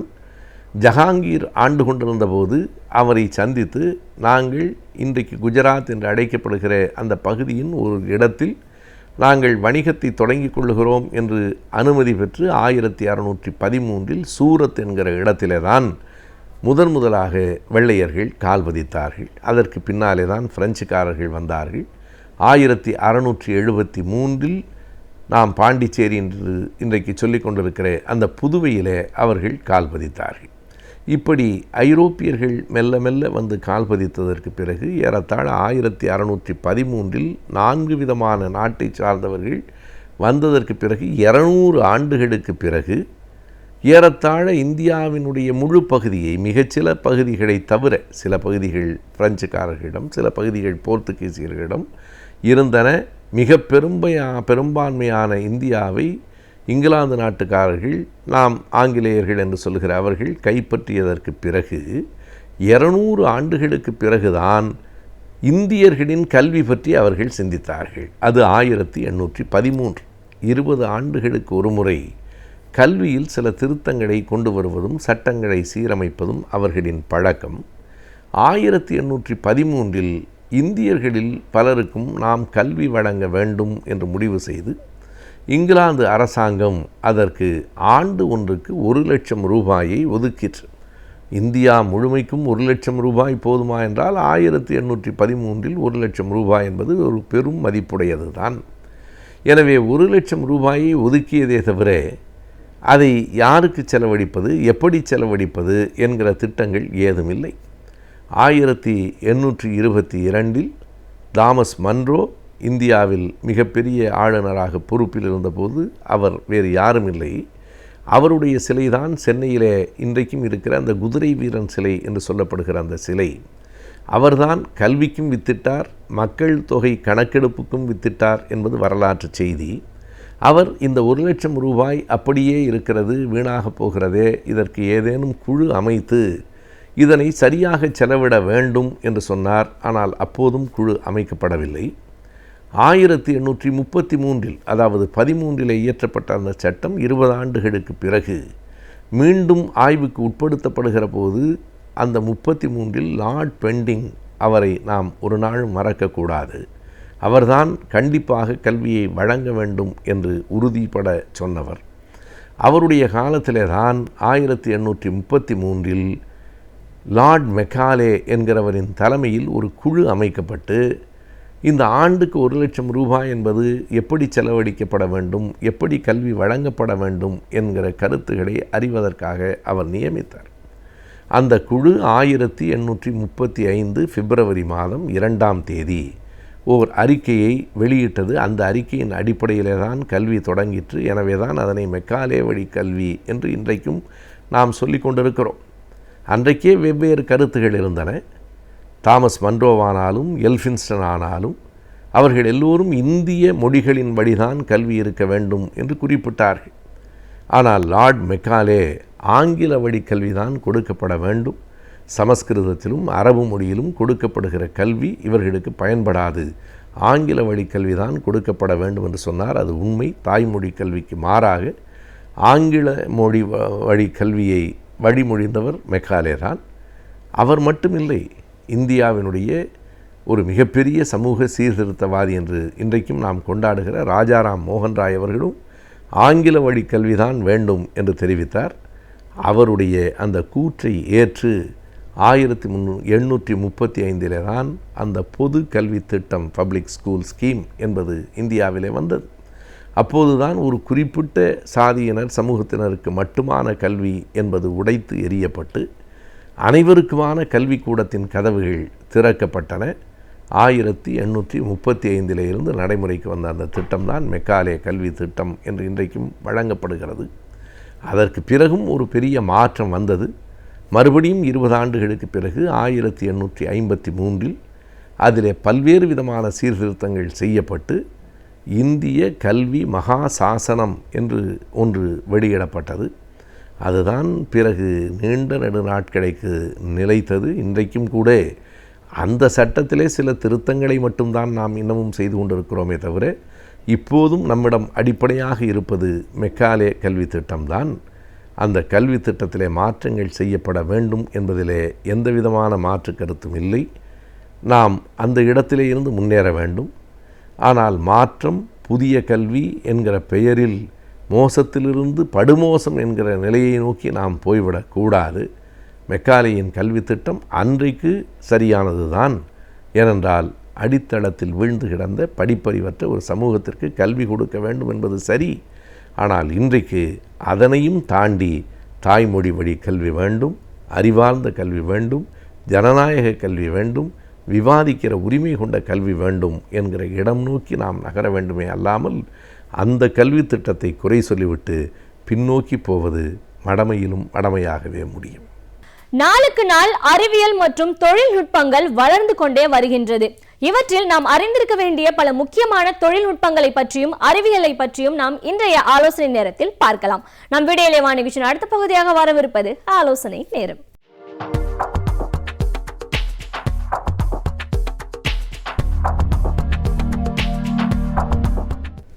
வணக்கம். கலைஞர் தொலைக்காட்சி நேயர்களுக்கு காலை வணக்கங்கள். இன்றைய பகுதியில் நம்ம இன்டர்நெட் ஆஃப் திங்ஸ் அப்படிங்கிறத பற்றி பார்க்க போகிறோம். இன்டர்நெட்னால் இணையம் தெரியும், திங்ஸ்னால் பொருட்கள்னு தெரியும். அது என்ன இன்டர்நெட் ஆஃப் திங்ஸ் அப்படின்னு கேட்குறது எனக்கு காதில் விழுவுது. இன்டர்நெட் ஆஃப் திங்ஸ் அப்படின்னா என்னென்னு கேட்டிங்கன்னா, நம்மளை சுற்றி உள்ள பொருட்களை ஒரு சென்சார் மூலமோ சாஃப்ட்வேர் மூலமோ அல்லது ஒரு எலக்ட்ரானிக் கேட்ஜெட் மூலமோ இன்டர்நெட்டில் பதிவு பண்ணி அதனோடு நம்முடைய தகவல்களை அனுப்பியும் வாங்கியும் செயல்படுற இந்த தொழில்நுட்பத்தை தான் நம்ம இன்டர்நெட் ஆஃப் திங்ஸ் அப்படிம்போம். ஒரு நடைமுறையான ஒரு உதாரணத்தை உங்களுக்கு கொடுக்கணும்னு பார்த்தா, ஸ்மார்ட் வீடு, ஸ்மார்ட் ஹவுஸ் அது எப்படி இருக்கும் அப்படின்னு ஒரு கற்பனையில் பார்த்தீங்கன்னா, நம்ம வெளியில் போகிறோம் வீட்டை விட்டு அப்படின்னா, நம்ம வீட்டில் எழிஞ்சிக்கிட்டு இருக்கிற லைட்டெல்லாம் நம்ம அணைக்கணும்னு அவசியம் இல்லை, தானாகவே அது அணைஞ்சிரும். எப்போ நம்ம வீட்டை விட்டு வெளியில் போகிறோமோ அந்த விளக்குகள் அணைந்துடும். அதே போல் அந்த வீட்டுக்குள்ளே நுழையிறப்பையும் விளக்குகள் எங்கெங்கே எந்தெந்த அறையில் நுழையுமோ அந்தந்த அறையில் உள்ள விளக்குகள் தானாகவே ஒளிர ஆரம்பிச்சிடும். நீங்கள் காரில் வரீங்க, வீட்டு வாசலில் வரப்பே நம்ம காரை அது அடையாளம் கண்டுக்கிட்டு அந்த வெளிக்கதவு தானாக திறக்கும். நம்ம வீட்டில் இருக்கிற குளிர்சாதன பெட்டியில் வச்சிருக்கிற பொருட்கள் காலாவதி ஆகிடுச்சுன்னு வச்சுங்களேன், அது மருந்தோ அல்லது உணவுப் பொருட்களோ காலாவதி ஆகிடுச்சுன்னா நமக்கு என்ன பண்ணணும், தகவல் கொடுக்கும். இது நாளையிலிருந்து இந்த பொருள் காலாவதி ஆகுது, பயன்படுத்தாதீங்க அப்படின்னு நமக்கு எச்சரிக்கை கொடுக்கும். இல்லை, நம்ம வீட்டை விட்டு வெளில போகிறப்ப திடீர்னு நமக்கு தோணும், நம்ம கேஸை க்ளோஸ் பண்ணிட்டோமா, மூடி வச்சிட்டோமா, அல்லது இட்லி மாவை ஃப்ரிட்ஜில் உள்ளே வச்சிட்டோமா, வெளியிலே இருக்கா, புளிச்சிருமே, நம்ம வீட்டு குழந்தைங்களை படிக்க சொல்லிட்டு வந்தோமே, அதுங்க படிக்குதா இல்லை டிவி முன்னால் உட்காந்து விளையாடுதா, இப்படின்னு இந்த சந்தேகங்கள்லாம் நமக்கு வர வேண்டிய அவசியம் இல்லாமல் இருக்கிற வீடு தான் இந்த ஸ்மார்ட் வீடு. அப்படின்னா என்னன்னு கேட்டிங்கன்னா, வீட்டில் இருக்கிற பொருட்களை, அது காஃபி போடுற மிஷினாக இருக்கட்டும், அல்லது தொலைபேசியாக இருக்கட்டும், குளிர்சாதன பெட்டியாக இருக்கட்டும், இந்த வீட்டில் இருக்கிற பொருட்களை இணையதளத்தில் சில தொழில்நுட்பம் மூலம் இணைச்சிறது. அப்படி இணைச்சோம்னா, நான் சொன்ன மாதிரி சொன்னபடி வீட்டில் கேஸை ஆஃப் பண்ணிட்டோமா, லைட்டு எரியுதா, பசங்க விளையாடுறாங்களா, மாவை உள்ளே வச்சுட்டோமாங்கிற கவலையெல்லாம் இல்லை, எல்லாமே வெளியில் போனால் கூட செஞ்சிடலாம். இதுதான் அந்த இன்டர்நெட் ஆஃப் திங்ஸினுடைய கான்செப்ட். இந்த இணையதளத்தோடு இந்த பொருட்களை இணைப்பதற்காக பயன்படுத்தக்கூடிய தொழில்நுட்பம்னு பார்த்திங்கன்னா RFID ஒன்று, அதில் ரேடியோ ஃப்ரீக்வன்சி ஐடென்டிஃபிகேஷன். பார்கோடு, நம்ம வாங்குகிற பொருட்கள்லாம் பின்னால் பார்த்திங்கன்னா கோடாக இருக்கும். அதை சில கடைகளில் அந்த கோடை அந்த மிஷின்கிட்ட காட்டினாங்கன்னா அது உடனே அதை படிச்சுட்டு கம்ப்யூட்டரில் அது என்ன ப்ரைஸுங்கிறத பிரிண்ட் பண்ணோம். அந்த மாதிரி barcode, GB, sensor, mobile phone, இந்த தொழில்நுட்பங்கள் தான் இந்த நம்ம பொருட்களை இன்டர்நெட்டோடு இணைக்கக்கூடிய தொழில்நுட்பங்கள். சரி, இந்த தொழில்நுட்பங்களை இப்போ இணைக்கிறதுனால நமக்கு என்ன வகையான நன்மைகள்னு சில நன்மைகளை பார்த்தோம். நம்ம இதனுடைய வளர்ச்சியை பற்றி பார்த்திங்கன்னா அபரிதமான வளர்ச்சி தெரியுது. 1990 வெறுமனே ஒரு 3 லட்சம் டெஸ்க்டாப் கம்ப்யூட்டர்ஸ் தான் இணைக்கப்பட்டிருந்ததுன்னா இணையதளத்தோடு. ஆனால் 2016 இப்போ 200 கோடி ஸ்மார்ட் ஃபோன்கள் இணைக்கப்பட்டிருக்கின. 2020 இது இன்னும் பன்மடங்காக ஆகும்னு எதிர்பார்க்குறாங்க. கிட்டத்தட்ட 1300 கோடி பொருட்கள் இணையதளத்தோடு இணைக்கப்பட்டுடுமா. என்னென்ன பொருட்கள்லாம் இணைப்பாங்கன்னு பார்த்தீங்கன்னா ஆச்சரியமாக இருக்குது. குளிர்சாதன பெட்டி, தொலைக்காட்சி பெட்டிகள், வீட்டில் இருக்கிற கண்காணிப்பு கேமராக்கள், புகை வந்துச்சுன்னா, நெருப்பு வந்துச்சுன்னா கண்டுபிடிக்கக்கூடிய அந்த டிடெக்டர், தெரு விளக்குகள், இதெல்லாம் இதெல்லாம் இணைக்க போகிறாங்க. ஏன் இன்னும் சொல்லப்போனால் இந்த மாதிரி இருக்கிற ரிஸ்ட் வாட்சஸ், முக கண்ணாடிகள், மூக்கு கண்ணாடிகள், ஏன் துணிமணிகள் கூட இணையத்தோட இணைக்க போகிறாங்க, இணைஞ்சிக்கிட்டு இருக்கு. மருத்துவமனையை எடுத்துட்டிங்கன்னா, மருத்துவமனையில் இருக்கின்ற இதயத்தை கண்காணிக்கின்ற கருவிகள், நம்ம இரத்த அழுத்தத்தை கண்காணிக்கின்ற கருவிகள், அப்புறம் இரத்தம் ஏற்றுகின்ற பாட்டில்கள், குளுக்கோஸ் ஏற்றுகின்ற பாட்டில்கள், இப்படி எத்தனையும் எல்லா வகையான உபகரணங்களும் இணையத்தோடு இணைக்கப்படுகிறது. அத்தோட இன்னும் ஆச்சரியப்படுறதுன்னா, முக்கியமான நகரங்களில் உள்ள கட்டிடங்கள், இப்போ எல்ஐசி பில்டிங்கு, அறிவாலயம் அப்படிங்கிற பட்சத்தில் அந்த கட்டிடங்களெல்லாம் இணைக்கப்படும். தெரு விளக்குகள் இணைக்கப்படும். நீர் குழாய்கள், தண்ணீர் குழாய்கள், வீட்டுக்கு வரக்கூடிய வாட்டர் பைப்ஸ் இருக்குங்களா, அது இணைக்கப்படும். டிராஃபிக் சிக்னல் லைட்டு இணைக்கப்படும். சரி, இப்படி இணைக்கிறதுனால என்ன பயன்கள்னு பார்த்தீங்கன்னா, ஒரு டிராஃபிக்கை ரிமோட்டாக கண்ட்ரோல் பண்ண முடியும். போலீஸ்காரெல்லாம் இருக்கணுங்கிற அவசியமே இல்லை. இப்போ கூட நீங்கள் பார்த்துருப்பீங்க, நீங்கள் ஓலா ஒரு டாக்ஸிலேயோ ஊபர் டாக்ஸிலேயோ போனீங்கன்னா, அங்கே இருக்கிற இந்த ஜிபிஆர்எஸ் சிஸ்டத்தில் ஒரு இடத்துலேருந்து இன்னொரு இடத்துக்கு நீங்கள் கிளம்புற இடத்தையும் சேர்ற இடத்தையும் நீங்கள் குடிச்சிட்டிங்கன்னா, அது ஒரு வழியை காட்டும். ஆனால் அந்த வழி தினமும் ஒரே வழியாக இருக்காது. அவ்வப்போது அங்கே வழியில் இருக்கிற அந்த டிராஃபிக் ஜாமை பொறுத்து இந்த வழிகள் மாறும். அதே தான் இந்த டிராஃபிக் மேனேஜ்மெண்ட்டுக்கு இந்த இன்டர்நெட் ஆஃப் திங்ஸுங்கிறது.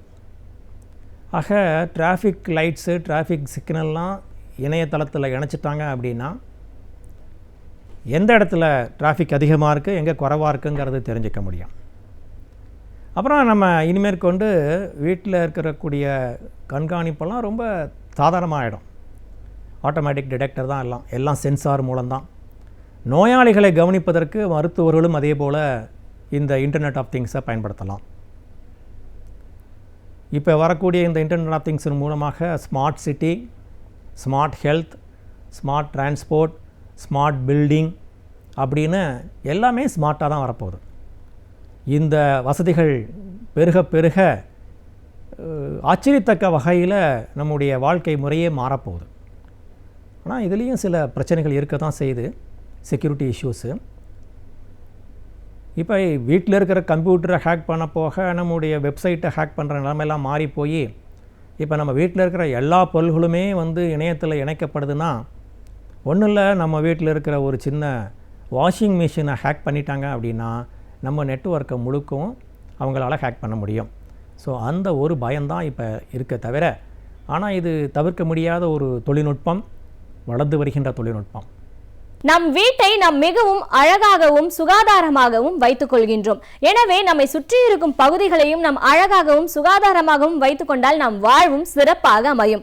அந்த வகையில் நம் சுற்றுச்சூழலை நாம் எவ்வாறு அழகாக பாதுகாக்கலாம் என்பதை பற்றி நம்மிடையே பேச வருகிறார் டாக்டர் வின்சென்ட் அவர்கள். நம் வீடியோ நிகழ்ச்சி நிறைவு பகுதியாக வரவிருப்பது சுற்றுச்சூழல்.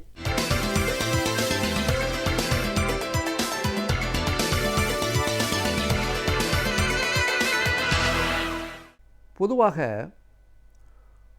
ஒரு சுற்றுச்சூழல் இருக்கிற பல்லுயிர்கள் நமக்கு ஒரு முக்கியமான அளவுகோலாக கருதப்படுகிறது. ஏனென்றால் ஒரு சுற்றுச்சூழலினுடைய தன்மை, அதில் இருக்கிற அந்த பல்லுயிரினுடைய எண்ணிக்கை அடிப்படையாக வைத்து, இன்னும் சொல்ல வேண்டுமென்றால் அது ஒரு பெரிய காரணியாக இருக்கிறது என்பது யதார்த்தமான உண்மை. அதனால்தான் ஒரு பல்லுயிரினுடைய எண்ணிக்கை, அது விலங்காக இருக்கலாம் அல்லது தாவரமாக இருக்கலாம், அதனுடைய எண்ணிக்கையை அடிப்படையாக வைத்தே அந்த சுற்றுச்சூழலினுடைய தன்மையை நாம் எளிதாக புரிந்து கொள்ளலாம். அதன் அடிப்படையில் சில நேரங்களில் அந்த சுற்றுச்சூழல் சரியில்லை என்பதற்கு காரணியாக இருக்கக்கூடிய இத்தகைய பல்லுயிர்கள் அதனுடைய எண்ணிக்கை குறைபாடுகள் நமக்கு ஒரு சில செய்திகளை சொல்லுகிறார்.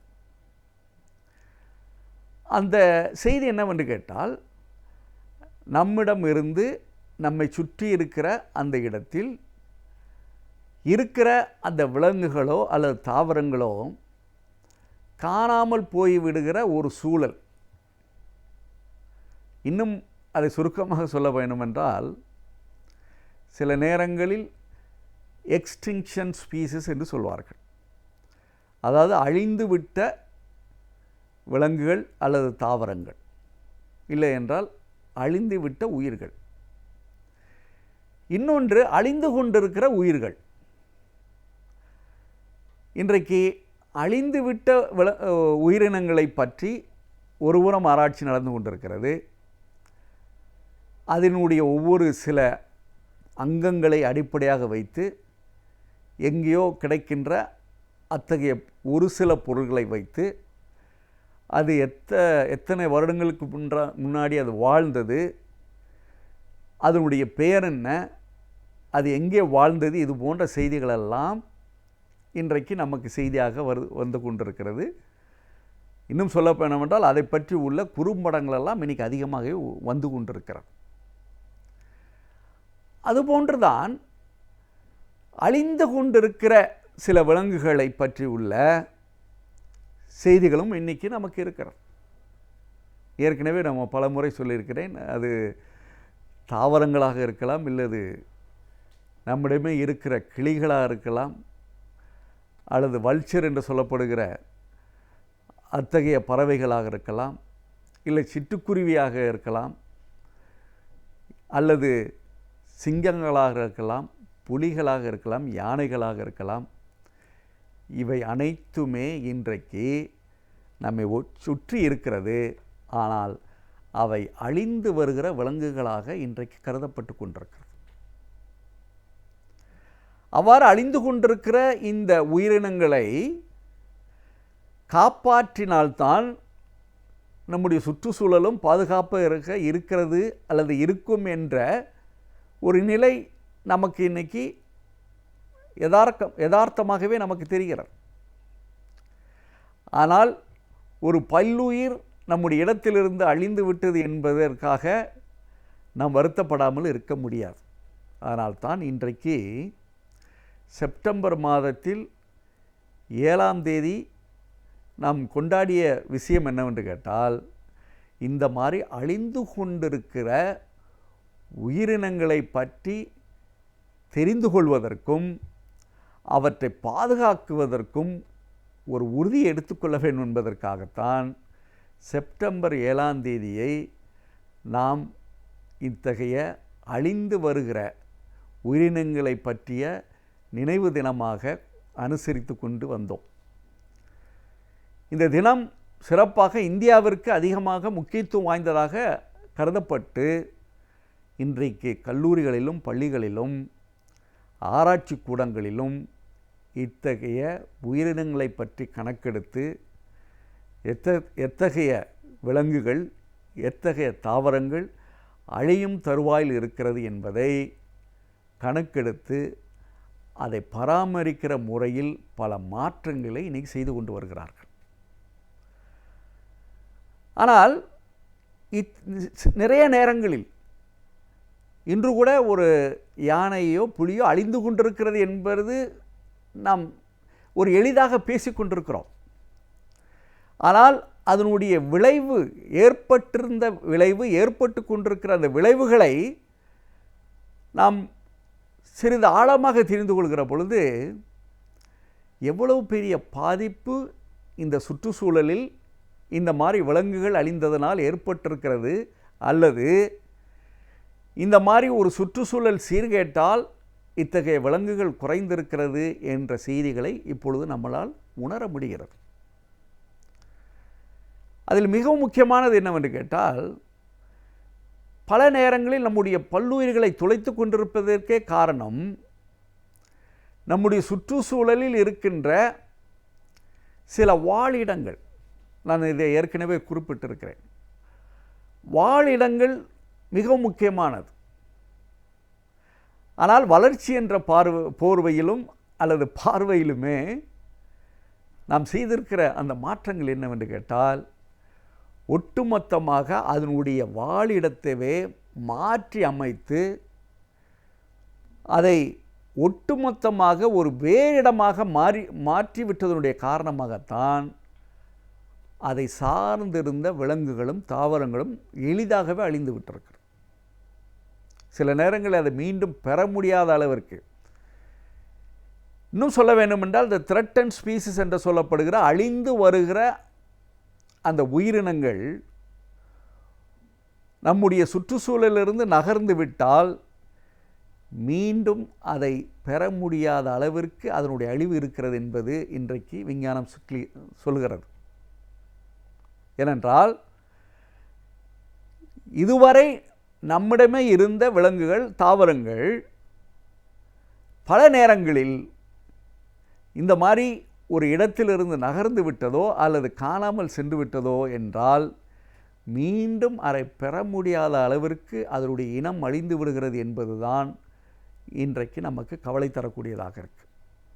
ஏனென்றால் நம்முடைய பல்லுயிராக இருக்கக்கூடிய, இன்னும் இந்த மாதிரி ஒரு அழியும் தருவாயில் இருக்கக்கூடிய, இன்னும் சொல்ல வேண்டுமென்றால் சில நேரங்களில் தீர்க்க முடியாத நோயை கூட தீர்க்கக்கூடிய அளவிற்கு இருக்கிற மூலிகை செடிகள் கூட நம்மை விட்டு அகன்று செல்கிற பொழுது அதற்கு காரணம் என்ன என்பதை பார்க்கிற பொழுது இந்த மாதிரி அதனுடைய வாழ்வியல் கூடாரத்தை நாம் அழித்து அதை வேறு எதற்கோ மாற்றிவிடுவதனுடைய காரணமாகத்தான் இத்தகைய ஒரு இடையூறு வந்து கொண்டிருக்கிறது என்பதை நாம் புரிகிற பொழுது, பொதுவாக இந்த பல்லுயிர்கள் என்பது ஒரு இடத்தில் வாழக்கூடிய தகுதி படைத்த, அதை நம்மை ஒட்டி இருக்கிற விலங்கும் தாவரமாக இருந்து கொண்டிருக்கிற அத்தகைய உயிர்கள் நம்மை சுற்றி இருக்கிற பொழுது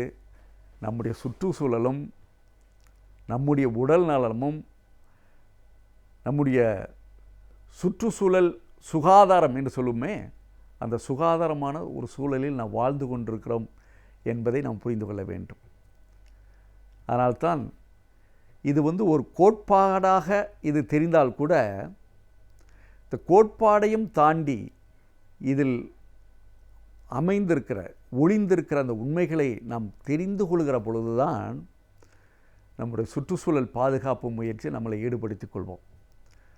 அதனால்தான் இந்த மாதிரி அழிந்து வருகிற தாவரங்களையும் விலங்குகளை பற்றி அதிகமாக தெரிந்து கொள்வதற்கும் புரிந்து கொள்வதற்கும் இன்றைக்கு இளைஞர்களிடம் அதை பரப்ப வேண்டும் என்பதற்காக பல கட்டுரைகள் போட்டிகளையும், அது அழியும் தருவாயில் இருக்கிற தாவரங்களையும் விலங்குகளை பற்றி உள்ள அதனுடைய நன்மைகள், பயன்பாடுகள், அது எந்த அளவிற்கு சுற்றுச்சூழலுக்கு நமக்கு உதவியாக இருக்கிறது என்பதை போன்ற தகவல்களை எல்லாம் சேகரித்து அவற்றை கட்டுரையாக எழுதி இளைஞர்கள் மத்தியிலே ஒரு தேர்வு வைத்து இன்றைக்கு அதை பற்றி உள்ள விழிப்புணர்வை இன்றைக்கி ஏற்படுத்தி கொண்டிருக்கிறோம் என்பதை நினைத்து பார்க்கிற பொழுது, இன்னும் நம் ஆழமாக இத்தகைய மாற்றங்களை தெரிந்து கொள்வதோடு இல்லாமல் அவ்வாறு அழிந்து வருகிற நிலையில் இருக்கிற தாவரங்களையும் விலங்குகளை பற்றி உள்ள அறிவை அதிகமாக நாம் பெற்று அவற்றை பாதுகாக்கிற ஒரு பணியில்,